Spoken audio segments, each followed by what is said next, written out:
Dan inilah punca dari peperangan besar yang dikatakan Malhamatul Kubrah.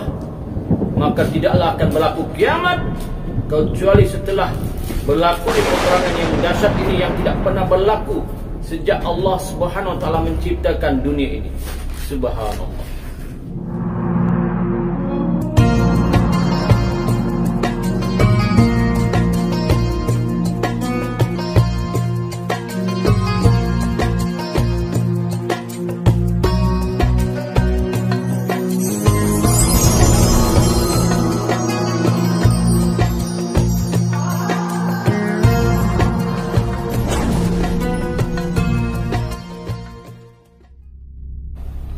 Ila haratin Nabi Mustafa Muhammadin sallallahu alaihi wasallam alihi wa ashabihi wa azwajihi wa dzurriyyati ahli baiti ajma'in. Syai'un lillahi wa lahumul Fatihah. A'udzu billahi minasy syaithanir rajim. Bismillahirrahmanirrahim. Alhamdulillahi rabbil alamin arrahmanir rahim maliki yaumiddin. Iyyaka na'budu wa iyyaka nasta'in. Ihdinas siratal mustaqim. Siratal ladzina an'amta 'alaihim ghairil maghdubi 'alaihim waladdallin. Assalamualaikum warahmatullahi wabarakatuh. Alhamdulillah. Alhamdulillahilladzi hadana lihada wa ma kunna linahtadiya laula an hadana Allah. Ashhadu an la ilaha illallah wahdahu la syarika lah wa ashhadu anna Muhammadan abduhu wa rasuluh. Allahumma salli wa sallim ala sayyidina wa nabiyyina Muhammad wa ala alihi wa sahbihi ajma'in. Amma ba'd. Alhamdulillah, bersyukur kita kepada Allah Subhanahu wa taala kerana dengan limpah dan kurnia-Nya maka dapat lagi kita bertemu dalam siri tazkirah online. Moga-moga saya dan tuan-tuan, puan-puan, saudara-saudari yang mendengar tazkirah ini, kita sama-sama akan dapat manfaat daripada Allah Subhanahu wa taala, dan juga kita sama-sama dapat manfaat daripada apa yang akan disampaikan nanti, insya-Allah, dengan izin Allah. Para penonton yang dikasih sekalian, kalau kita lihat situasi sekarang ini, keadaan sekarang ini yang mana telah diketahui umum bahawa saudara kita seagama kita, ya, di negara Palestin sekarang ini telah diserang oleh Zionis Israel dalam keadaan mereka sedang beribadah, ya, menunaikan salat. Hinggalah sekarang ini masih belum ada kesudahannya. Hinggalah sekarang ini masih belum ada apa yang dikatakan perdamaian di antara bangsa Israel, Yahudi, dan juga umat Islam di Palestin. Maka daripada itu saya nak petik hadis Nabi Muhammad sallallahu alaihi wasallam yang ada kaitan, ya, yang ada kaitan langsung dengan apa yang berlaku sekarang ini sebagai panduan kita bersama. Bahawa Nabi Muhammad sallallahu alaihi wasallam telah mengkhabarkan mengenai peristiwa di akhir zaman yang mana akan berlaku pelbagai peristiwa, ya. Sabda baginda Muhammad sallallahu alaihi wasallam, baginda kita Rasulullah sallallahu alaihi wasallam, iaitu ini diceritakan oleh sahabat Nabi yang bernama Auf bin Malik radhiyallahu an. Dia berkata, aku pernah menemui Nabi Muhammad sallallahu alaihi wasallam ketika terjadi peperangan Tabuk, dan baginda sedang berada di dalam sebuah kemah yang terbuat daripada kulit. Lalu baginda bersabda, hitunglah 6 perkara yang akan terjadi menjelang hari kiamat. Ya, Nabi bersabda, Nabi berkata kepada sahabat Nabi Auf bin Malik radhiyallahu an, kata Nabi, ya, wahai Auf bin Malik, hitunglah 6 perkara yang akan terjadi menjelang hari kiamat. 6 perkara ini pasti terjadi menjelang hari kiamat. Bermakna kalau sudah berlaku 6 perkara ini, kata Nabi, maka tidak lama lagi selepas itu akan berlaku kiamat. Yang pertama, kata Nabi, kematianku. Subhanallah, ya. Dalam riwayat yang lain, ketika Nabi menyebut kematian, maka Sayyidina Auf bin Malik ini tak dapat menahan kesedihan, menangis terisak-isak di depan Nabi, sehingga Nabi memujuk dia dan memberhentikan dia. Maka ketika itu berkatalah Auf bin Malik satu, ya, sebab Nabi suruh kira 6 perkara, iaitu kematian Nabi. Nabi wafat bila tuan-tuan? Nabi wafat pada tahun ke-11 Hijrah, iaitu di bulan Rabiul Awal, ya, kewafatan Nabi. Maka ini kata Nabi adalah tanda kiamat. Tanda kiamat berlaku yang pertama, ya. Artinya berlakulah sudah apa yang Nabi sebut, yaitu 1442 tahun yang lalu telah berlaku kewafatan Nabi kita Muhammad sallallahu alaihi wasallam yang kita kasihi, ya. Allahumma shalli ala sayyidina Muhammad wa ala ali sayyidina Muhammad. Kemudian yang kedua, kata Nabi, berlaku pembebasan Baitul Maqdis, ya. Dalam riwayat yang lain bermakna Baitul Maqdis ini akan menjadi makmur, ya. Sudah tidak ada penindasan, sudah tidak ada pembunuhan, makmur, ya, dapat ditawan oleh umat Islam. Akan berlaku itu nanti. Jadi apa yang kita ceritakan tadi, iaitu tentang Palestin ini, maka tidak akan berlaku kesudahan ini, tidak akan berlaku perdamaian ini, bahkan makin berterusan, sehinggalah satu masa nanti Palestin ini akan dapat dibebaskan oleh umat Islam. Satu masa nanti Palestin ini akan dapat dibebaskan oleh umat Islam yang dipimpin oleh seorang lelaki yang amat bertakwa, amat saleh, amat alim ketika itu. Yaitu laki-laki ini adalah keturunan Nabi Muhammad sallallahu alaihi wasallam yang namanya Muhammad bin Abdullah dan nama ibunya Aminah. Itulah dia Imam Mahdi. Telah disebut oleh Nabi Muhammad, ya. Telah disebut oleh Nabi Muhammad sallallahu alaihi wasallam bahwa satu masa nanti Baitul Maqdis ini akan dibebaskan juga. Satu masa nanti Baitul Maqdis ini akan dibebaskan juga. Jadi langkah awal sebagai kita orang Islam, bagi kita yang jauh, ya, yang jauh sangat daripada Palestin ini, maka hendaklah kita banyak-banyak berdoa, memohon kepada Allah Subhanahu wa taala supaya umat Islam di Palestin ini dibantu oleh Allah, ya, dibantu oleh Allah.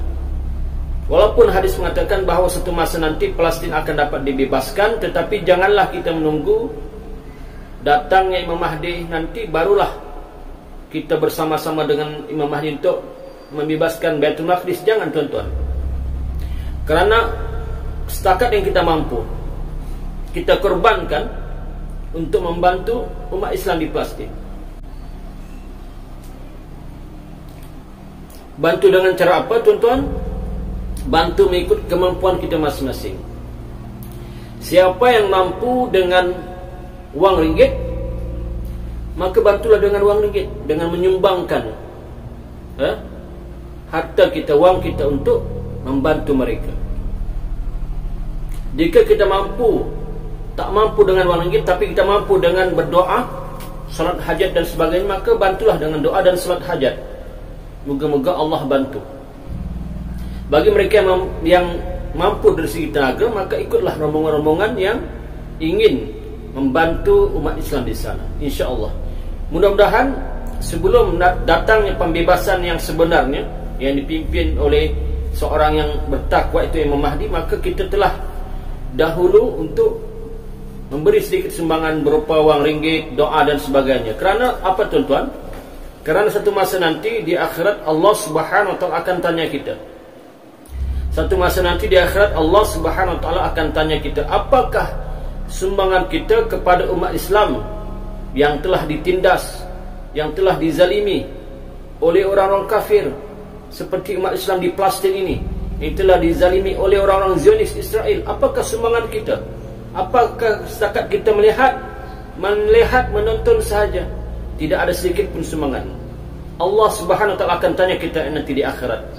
Ya, sepertilah cerita Nabi Ibrahim alaihissalam ketika Nabi Ibrahim dibakar oleh Namrud di dalam satu nyalaan api yang besar. Maka ketika itu datanglah seekor burung, ya, seekor burung mengambil air menggunakan paruhnya yang kecil itu untuk menyiram api, panasnya api, besarnya bara api ketika Nabi Ibrahim dibakar oleh Namrud itu. Maka ketika itu juga berkatalah seekor haiwan yang bernama cicak, dia kata, wahai burung pipit, apalah gunanya engkau membantu untuk memadamkan api itu? Apalah gunanya? Kau tidak akan mampu memadamkannya. Tapi apa jawab burung pipit? Dia kata, wahai cicak, biarlah setakat ini saja aku mampu untuk membantu Nabi Ibrahim alaihissalam. Sekurang-kurangnya besok bila Allah tanya di akhirat, apakah sumbangan aku untuk menyelamatkan Nabi Ibrahim alaihissalam, maka aku akan jawab kepada Allah, inilah setakat yang aku mampu. Maka iktibar daripada kisah ini tuan-tuan, sumbanglah setakat yang kita mampu. Tak mampu dari segi tenaga, jauh dan sebagainya, tidak ada masa. Tapi mampu dari segi kewangan. Tak mampu dari segi kewangan kerana kekurangan kewangan kita, maka bantulah dari segi doa, solat hajat dan sebagainya. Moga-moga apa yang kita nak bantu dan apa yang kita telah usahakan, Allah Subhanahu wa taala akan nilai besok di akhirat, insya-Allah tuan-tuan. Jadi satu masa nanti Baitul Maqdis ini akan dibebaskan. Ini kata sabda Nabi Muhammad sallallahu alaihi wasallam yang 6 perkara itu.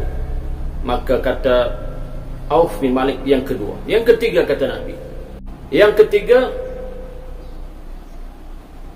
berlaku kematian yang menyerang. Yang ketiga kata Nabi, kematian yang menyerang kamu sekalian bagaikan penyakit yang menyerang kambing sehingga mati tiba-tiba. Kata Nabi, tanda yang ketiga kata Nabi, yaitu kematian yang menyerang kamu sekalian bagaikan penyakit yang menyerang kambing sehingga mati tiba-tiba. Subhanallah. Ya. Jadi ini pun ada kaitan tuan-tuan, ada kaitan dengan apa yang berlaku sekarang ini yaitu pelbagai penyakit-penyakit ganjil, bermacam-macam penyakit ganjil yang datang di akhir zaman ini. Yang dulu kita dengar H1, yang dulu terdengar penyakit AIDS, yang dulu terdengar H1N1, yang dulu terdengar penyakit virus selesema burung, ya, yang dulu terdengar penyakit Ebola, yang dulu terdengar penyakit Ebola. Sekarang yang terkini, yang dirasai oleh semua, yang terkini sekarang yang dirasai oleh semua umat Islam di dunia ini, bahkan semua penghuni makhluk yang bernama manusia di atas muka bumi ini merasai ada satu wabak ataupun ada satu penyakit yang digelar oleh para ilmuwan, saintis, doktor dan sebagainya, yaitu penyakit COVID-19.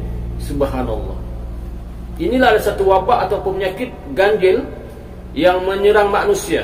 Kemudian bila mereka menerima penyakit ini, maka puluhan ribu bahkan ratusan ribu manusia mati setiap hari.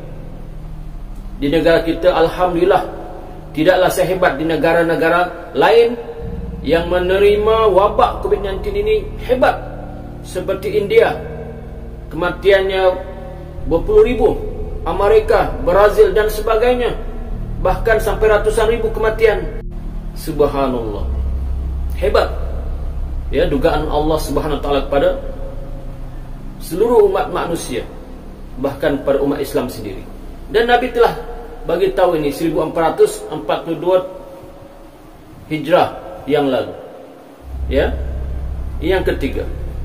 Yang keempat, melimpahnya harta benda sehingga ada lelaki yang diberi 100 dinar namun masih merasa kurang.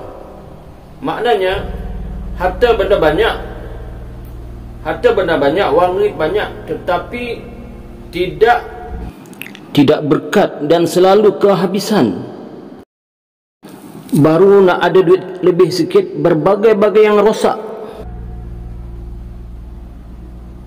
dibagi kepada orang tertentu, mereka tidak merasa puas, bahkan kemungkinan tidak sekata, tidak adil cara pembagian dan sebagainya. Wallahu alam, ya.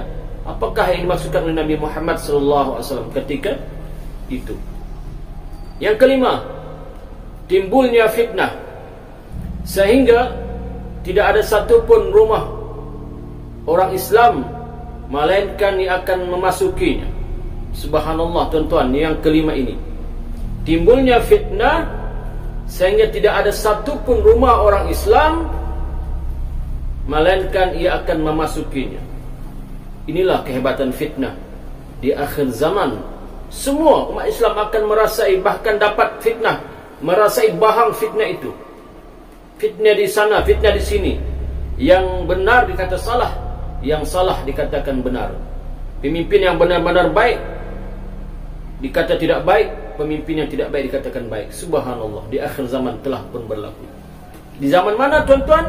Di akhir zaman itu bukanlah 100 tahun lagi, bukanlah 50 tahun lagi, bahkan di zaman kita ini, kita pun telah berada di akhir zaman. Yang terakhir kata Nabi, akhir sekali, yang keenam, ya, kata Nabi, akhir sekali perjanjian yang akan berlaku antara kamu sekalian dengan bangsa kulit kuning. Ya, ulama mengatakan kulit kuning ini adalah Bani Asfar, ya, Bani Asfar. Jumhur ulama mengatakan Bani Asfar. Dan ulama mengatakan, siapakah Bani Asfar itu? Bani Asfar itu adalah orang Rom, ya, orang-orang Rom, orang Eropah, ya, orang Rom, orang Eropah. Subhanallah, itulah Bani Asfar. Dan peringkat awal kata Nabi Muhammad SAW, peringkat awal kata Nabi Muhammad SAW, kita bergabung dengan Bani Asfar, ya. Bergabung untuk apa? Untuk memerangi musuh umat Islam ketika itu, ya. Lalu mereka, Bani Asfar ini, telah mengkhianati perjanjian tersebut, dan mereka akan datang menghadapi kalian di bawah 80 panji-panji perang. Bani Asfar ini kata Nabi akan datang menghadapi kalian di bawah 80 panji-panji perang. Di bawah setiap panji pula terdiri daripada 12.000 tentera. Subhanallah. Bayangkan tuan-tuan, 80 ya, 80 panji-panji perang. 80 tu sedikit ke banyak? Banyak tuan-tuan, kerana setiap satu panji, satu bandera itu terdiri daripada 12.000 tentera. 12.000 kali 80. Subhanallah, ramainya tuan-tuan. Dan ini akan menghadapi umat Islam yang benar-benar beriman ketika itu, tuan-tuan. Jadi sebab itu kata Nabi dalam hadis yang lain, akan berlaku satu peperangan yang dahsyat, ya. Akan berlaku satu peperangan yang dahsyat, yaitu dipanggil Malhamatul Kubra. Yaitu dalam kisah Malhamatul Kubra dikhabarkan bahwasanya peperangan diawali dengan mengalahkan Yahudi, sebagaimana diketahui saat itu, yaitu Yahudi memusuhi penganut dua agama samawi yang lain, yakni orang Islam dan Nasara, ya. Nasrani lah, Kristian lah, ya. Kelak di peperangan besar di hari akhir nanti, Muslimin dan Nasrani mengikat perjanjian lalu berperang melawan Yahudi. Maknanya tadi seperti Nabi sebut dalam yang keenam, yaitu orang Muslimin dan juga orang-orang Nasrani ini, orang-orang agama Kristian ini, Rom ini, bangsa Rom ini, ya, orang Eropah ini, mengikat perjanjian lalu berperang melawan orang-orang Yahudi.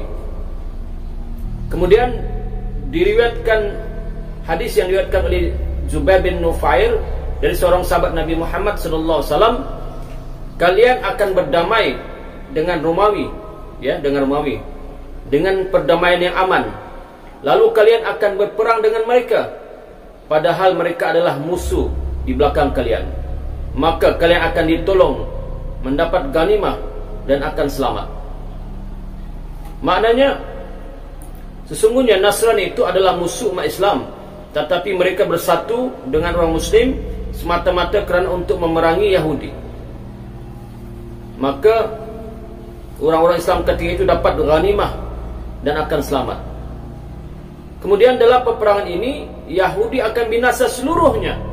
Orang-orang Yahudi akan binasa seluruhnya, seperti yang dikhabarkan dalam hadis yang diriwayatkan oleh Abu Hurairah. Kata Rasulullah, hari kiamat tidak akan terjadi sampai kaum muslimin memerangi Yahudi. Kaum muslimin memerangi Yahudi sampai ada seseorang Yahudi yang bersembunyi di balik batu dan pohon. Lalu berkatalah batu dan pohon itu, wahai hamba Allah, hadza Yahud, wahai hamba Allah, ini adalah Yahudi di belakangku, kemarilah dan bunuhlah dia. Hadis riwayat Imam Bukhari dan Muslim. Kemudian tuan-tuan, seperti yang disebutkan oleh Nabi yang ke-6 itu, iaitu yang tanda ke-6 itu, kata Nabi, mereka akan melanggar perjanjian, iaitu setelah Yahudi kalah, orang-orang Nasrani justru melanggar perjanjian dengan kaum muslimin. Mereka bahkan mengatakan bahawasanya Nasrani lah yang mengalahkan Yahudi, bukan muslimin.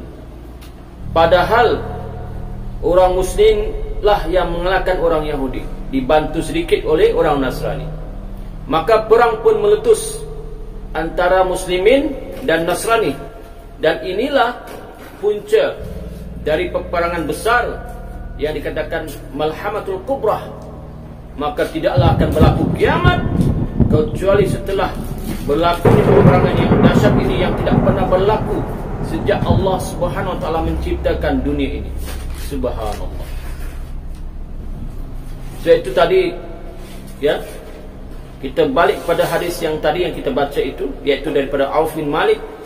Kata Nabi, hitunglah 6 perkara yang akan terjadi menjelang hari kiamat.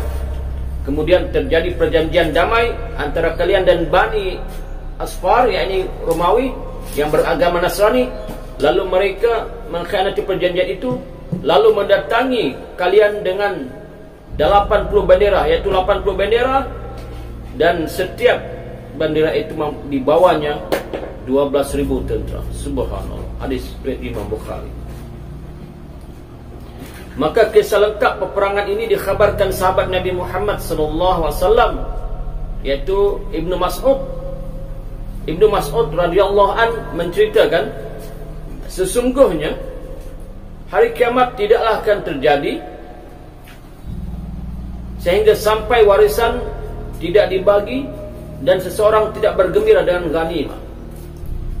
Maka para musuh, yakni Romawi, berkumpul untuk memerangi kaum muslimin, dan kaum muslimin pula berkumpul untuk memerangi mereka. Kemudian Ibnu Mas'ud menunjuk dengan tangannya ke arah Syam, ya, ke arah Syam. Maknanya peperangan itu akan berlaku di Syam, yaitu sekitar Syria, Palestin dan Jordan. InsyaAllah tuan-tuan. Jadi tuan-tuan dan puan-puan sekalian, ya, peristiwa akhir zaman ini pasti akan berlaku. Sama ada kita menerimanya ataupun tidak, sama ada kita setuju ataupun tidak, tetapi telah pun disebutkan oleh Nabi Muhammad SAW dalam hadis-hadisnya yang sahih, ya. Maka cerita Malhamatul Kubra ini amat panjang, ya. Berlakunya pertempuran yang dahsyat, yang maha dahsyat, yang tidak pernah berlaku sejak Allah Subhanahu wa taala menciptakan alam ini. Badiru bil a'mal, kata Nabi, ya. Badiru bil a'mal, beramallah sebelum terlambat. Sekian, ampun maaf sekiranya tersilap kata, terkasar bahasa. Yang benar itu datang daripada Allah Subhanahu wa taala. Yang salah dan silap itu tentulah datang daripada kelemahan hawa nafsu saya sendiri. Aqul qali hadza wa astaghfirullah wa lakum lisairil muslimin fastaghfiru innahu al ghafurur rahim. Assalamualaikum warahmatullahi wabarakatuh.